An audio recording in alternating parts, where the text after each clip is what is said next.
Hello everyone. Study for BPSC के इस YouTube platform पर आप सभी का स्वागत है। आज हम लोग देखने जा रहे हैं चंपारण सत्याग्रह के से जुड़े कुछ आंसर राइटिंग के हम लोग महत्वपूर्ण प्रश्नों को आज हम लोग देखेंगे, जो कि हमारा मॉडल आंसर सेट होगा। इसके अंतर्गत ये जो आप लोगों को दृश्य दिख जा रहा है, यह है चंपारण की इस धरती का। महात्मा गांधी जब चंपारण की धरती पर आए थे उस समय के दृश्य है। तो चलिए हम लोग शुरू करते हैं आज के क्वेश्चन से कि चंपारण सत्याग्रह स्वाधीनता संघर्ष का निर्णायक मोड़ था, स्पष्ट कीजिए। तो हम लोग का क्वेश्चन हो गया ये चंपारण सत्याग्रह और स्वाधीनता संघर्ष का निर्णायक मोड़ था, इस बात को हम लोग को यहाँ पे स्पष्ट करना है। तो सबसे पहले हम लोग इंट्रोडक्शन यहाँ से शुरू करेंगे कि भारत में किए गए चंपारण सत्याग्रह उनमें एक है। इस आंदोलन में किए गए उपायों एवं आदर्शों एवं मूल्यों ने स्वतंत्रता आंदोलन के मार्ग प्रशस्त किया। बस इस आंदोलन के माध्यम से ही लोगों में ये चेतना एवं आदर्शों की वृद्धि हुई, जो कि आगे आंदोलन में काफ़ी हेल्पफुल हुआ।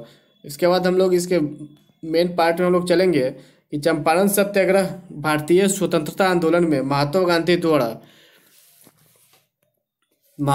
द्वारा जन आंदोलन के शस्त्र के रूप में सत्याग्रह के प्रयोग का सफल उदाहरण था।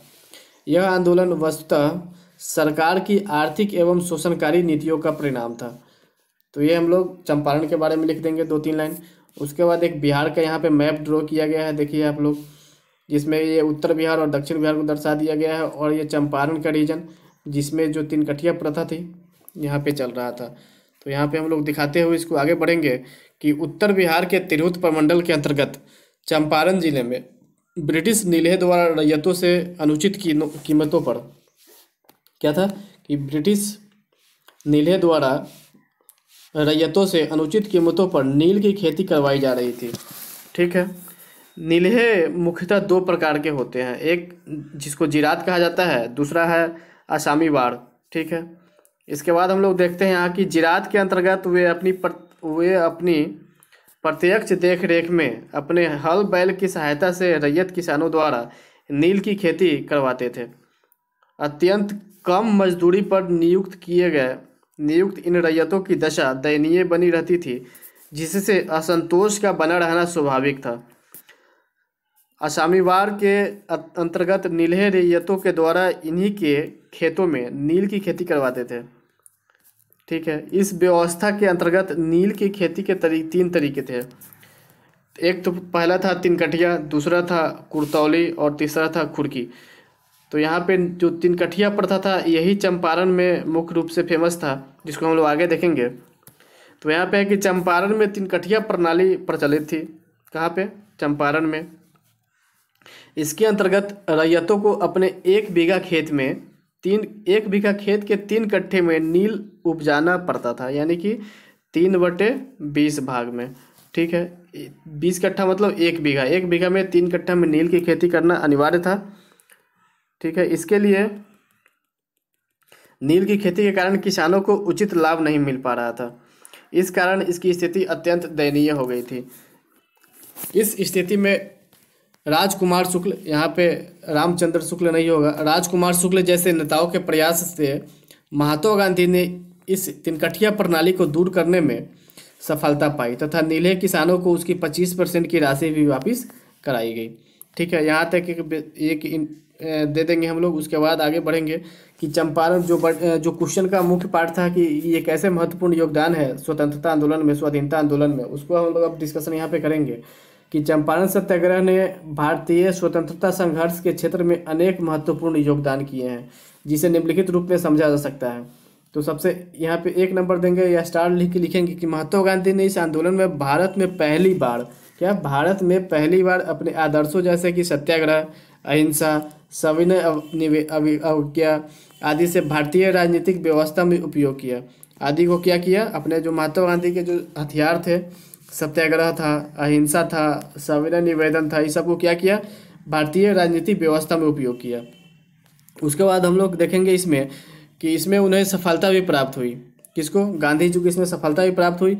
गांधी जी के प्रयासों के कारण ही एडवर्ड गेट ने चंपारण एग्रीगेरियन कमेटी का गठन किया। इस समिति को गांधी जी ने किसानों की समस्या को अहिंसक रूप से समझाने में सफल हो गया, जिसके परिणाम स्वरूप तिनकठिया प्रणाली को समाप्त कर दिया गया। तिनकठिया मतलब 3/20 प्रणाली चल रहा था, इसको अब समाप्त कर दिया गया। इसके बाद चूंकि चंपारण आंदोलन एक नेक्स्ट पॉइंट है यहाँ पे, चूंकि चंपारण आंदोलन एक किसान आंदोलन था, अतः इस आंदोलन ने किसानों को राजनीतिक विचार विमर्श का केंद्र बिंदु बना दिया। क्या? किसानों को राजनीतिक विचार विमर्श का केंद्र बिंदु बना दिया। किसान मुद्दे अब भारतीय स्वतंत्रता आंदोलन के प्रमुख मुद्दे में शामिल हो गया। चंपारण सत्याग्रह के बाद आंदोलनों में किसान की मांगों को प्रमुखता से जगह दी गई। ये दूसरा पॉइंट। तीसरा पॉइंट के रूप में हम लोग देख सकते हैं कि यहाँ पे चंपारण सत्याग्रह ने भारतीय राजनीतिक दर्शन में एक ऐसे सिद्धांत को शामिल किया जो बाद के संपूर्ण स्वतंत्रता आंदोलन का महत्वपूर्ण आधार बना। अहिंसा का सफल प्रयोग गांधी जी के द्वारा राजनीतिक हथियार के रूप में किया जाने लगा।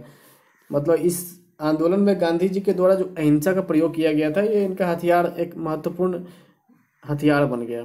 उसके बाद चौथा पॉइंट है कि चंपारण सत्याग्रह ने भारतीय समाज में सरकार के प्रति विद्वेष की स्थिति उत्पन्न कर दी। सरकार के प्रति भारतीय समाज में क्या किया? विद्वेष की स्थिति उत्पन्न कर दी। यही कारण है कि इसके बाद भारत में अनेक स्थानों पर छोटे छोटे आंदोलन हुए। इसके कारण भारतीय नागरिक सरकार के विरुद्ध एकजुट हुए।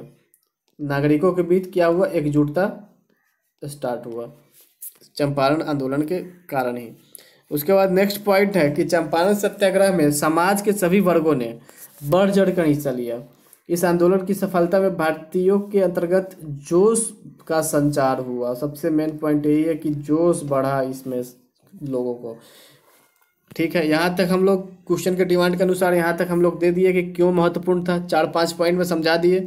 उसके बाद इस क्वेश्चन को हम लोग कंक्लूड करेंगे, यानी कि यहाँ पे कंक्लूजन पॉइंट देंगे। तो यहाँ पे क्या है कि इस प्रकार कहा जा सकता है कि चंपारण सत्याग्रह के समय आंदोलन के साधन के रूप में प्रयोग किए गए अस्त्रों में भारतीय स्वतंत्रता आंदोलन में भविष्य के आंदोलन का मार्ग प्रशस्त किया।